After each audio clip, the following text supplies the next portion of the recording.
Hello दोस्तों, आज हम बात करते हैं एक ऐसे शख्स की जिसके बारे में हो सकता है आप सब जानते हो या ये भी हो सकता है कि शायद ना जानते हो, लेकिन वो किसी परिचय की मोहताज नहीं है। उनका नाम है अरुणिमा सिन्हा, जिसको कभी ऐसे जीत ली दुनिया। कैसे अरुणिमा ने अपने दुर्भाग्य को सौभाग्य में बदला। हम बात करते हैं अरुणिमा के कुछ निजी जीवन के बारे में। अरुणिमा उत्तर प्रदेश के अम्बेडकर नगर की रहने वाली हैं, जिनके पिता आर्मी में थे। उनकी मम्मी एक चिकित्सा विभाग में पर्यवेक्षक रही हैं। उनका जन्म 20 जुलाई 1989 को अम्बेडकर नगर में हुआ। उनके जन्म के 3 वर्ष बाद ही उनके पिता की मृत्यु हो गई। अतः अरुणिमा और उनके 2 भाई बहनों का पालन पोषण उनकी माँ के कंधों पर आ गया। उनकी माँ ने ही उनका पालन पोषण किया और उनको पढ़ा लिखा कर आगे बढ़ाने का जिम्मा अपने कंधों लिया। अरुणिमा जो 7 बार नेशनल प्लेयर रही हैं वॉलीबॉल की, वो जॉब के सिलसिले में अपने जॉब इंटरव्यू के लिए लखनऊ से दिल्ली के लिए जा रही थी, जहां पर वो ट्रेन में सफ़र कर रही थी। सफ़र के दौरान ही कुछ लुटेरे ट्रेन में घुस आए और उनके गले में पड़ी एक सोने की चैन को छीनने की कोशिश की। उस चैन के बचाव में अरुणिमा उन लोगों से भिड़ गई। वहाँ पे बैठे लोग देखते रहे, किसी ने भी उनका साथ देने। इस प्रकार उन लुटेरों ने अरुणिमा को ट्रेन से निकालकर रेल की पटरी पर फेंक दिया।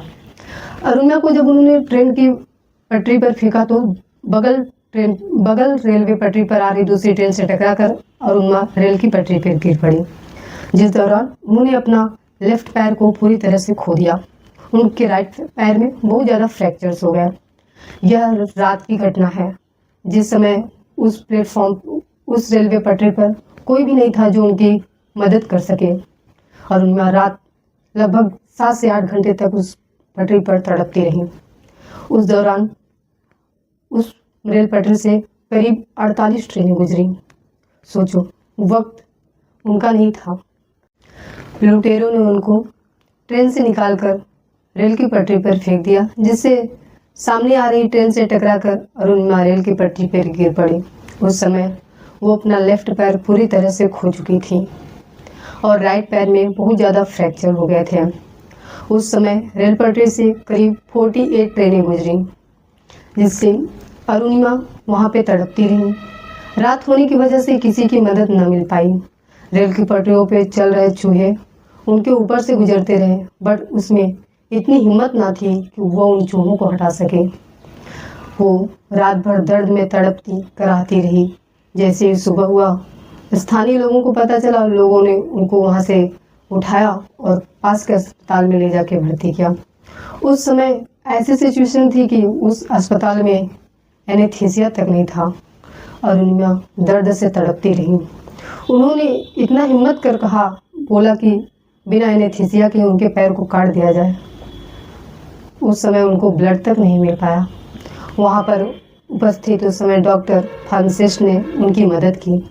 आप लोगों ने बहुत सुना होगा दूसरों को मदद करते हुए, पर इस तरीके से इंसानियत की एक मिसाल उन डॉक्टर और फार्मासिस्ट जो उस लड़की की जान बचाने के लिए अपने खुद को ब्लड को दिए, वो लोग उनके पैर को काट दिए तथा उनको हॉस्पिटल में एडमिट कर उनका इलाज चालू किए।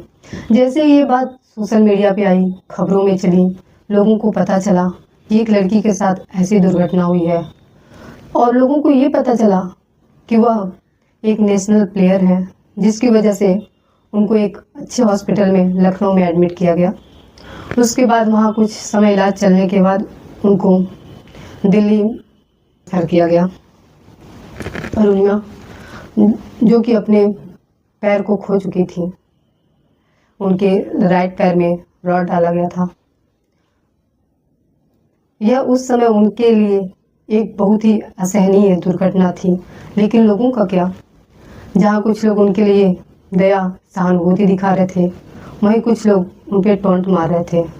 कुछ लोगों ने कहा कि वह बिना टिकट की यात्रा कर रही थी, जिसकी वजह से टीटी आने पर वो ट्रेन से कूद गई। वहीं कुछ लोगों ने कहा वो सुसाइड करने के लिए गई थी। जब एक बेड पे पड़ी लड़की ये सब चीज़ें देखती है, सोचो उसके ऊपर क्या बीती होगी। उसको अपनी ज़िंदगी का भी भरोसा नहीं है। लेकिन लोगों का क्या है, वो तो बोलते रहेंगे। फिर अरुणिमा ने एक अदम्य साहस और दृढ़ संकल्प लेते हुए यह फैसला किया कि वह माउंट एवरेस्ट की ऊंचाई को चढ़ेंगी।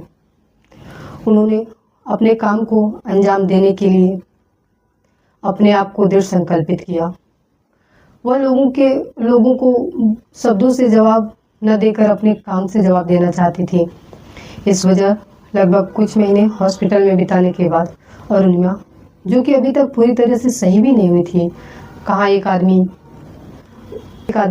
प्रोस्थेटिक लेग्स लगने के बाद कम से कम वो 4 से 5 सालों तक चलना सीख पाता है, वहीं अरुणिमा का ऐसा संकल्प कि वो माउंट एवरेस्ट पे चढ़ेंगी। सोचो कितनी बड़ी बात थी किसी के लिए कुछ बोल पाना, लेकिन उसके लिए क्या होगा जो सह रहा है। जब वो व्हील चेयर पर बैठ सकती थी, लोगों को बहाना दे सकती थी कि अब उनमें ताकत नहीं है, वो नहीं कर सकती थी कुछ, लेकिन उन्होंने व्हील चेयर को स्वीकार नहीं किया। उनका मानना था अगर वो इसको पकड़ लेंगी तो जिंदगी भर इसी पर रह जाएंगी। लोगों को ये चिंता थी कि उसकी शादी कैसे होगी, कौन उसे शादी करेगा, लेकिन वहीं अरुणिमा कुछ नया करना चाह रही थी। वो अपने पैरों को खोकर भी दुनिया जीतने की चाह रख रही थी। अरुणिमा कैसे अरुणिमा ने अपने दुर्भाग्य को सौभाग्य में बदला, हम उसकी कहानी बताते हैं। जब अरुणिमा हॉस्पिटल में थी, उस समय उन्होंने बछेंद्री पाल, क्रिकेटर युवराज सिंह के बारे में सुना। इन दोनों से वो बहुत ज़्यादा प्रभावित रही जब उसने क्रिकेटर युवराज सिंह को कैंसर जैसी लाइलाज बीमारी से संघर्ष करते हुए जिंदगी वापस जीते हुए देखा, और बछेंद्री पाल को माउंट एवरेस्ट की ऊंचाइयों पर चढ़ते हुए देखा। फिर उन्होंने यह संकल्प लिया कि वो माउंट एवरेस्ट पे जाएंगी। जब वो हॉस्पिटल से डिस्चार्ज होती हैं, वो ट्रेन से जाने की कोशिश करती हैं। उनके पास उस समय टिकट नहीं था। उन्होंने दिव्यांग बोगी में जाने का फैसला लिया। उसमें से एक व्यक्ति आता है जो सर्टिफिकेट मांगता है। इस स्थिति से व्यथित अरुणिमा ने अपने पैर को दिखाया। सोचो उस पर क्या गुजरी होगी जो अभी 2 महीने पहले इतने बड़े हादसे से गुजरा हो, और वो इतनी बड़ी ऊंचाई पर जाने की बात कर रहा हो, और वो अपने पैर को किसी को यूँ दिखा रहा हो। कितना दर्द हुआ होगा उस लड़की को। हम उस उसके बाद अरुणिमा बछेंद्री पाल से मिलती हैं, जिसमें वो बछेंद्री पाल के पास जा रही थी।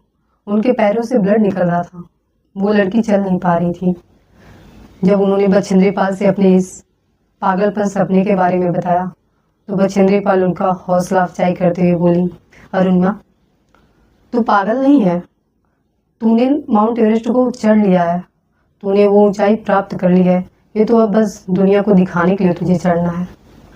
तेरे अंदर ये बात आना ही इतनी बड़ी है कि तू कोई भी ऊंचाई को छू सकती है। इस प्रकार अरुणिमा के साथ उनका परिवार और बछेंद्री पाल इस प्रकार अरुणिमा का हौसला उनके परिवार और बछेंद्री पाल ने और बढ़ाया, जिससे वह उनसे ट्रेनिंग लेकर धीरे धीरे करके चीज़ों को सीखते हुए आखिरकार वो एक नॉर्मल व्यक्ति की तरह अपने ट्रेनिंग को कंप्लीट करती हैं। उनके लिए इतना आसान नहीं था ये सब चीज़ें। जिस डिस्टेंस को आदमी 2 मिनट में पार कर लेता था, उसको पार करने में उनको 3 घंटे लग जाते थे। ये सब देख के वो हार नहीं मानती हैं, वो आगे बढ़ती हैं।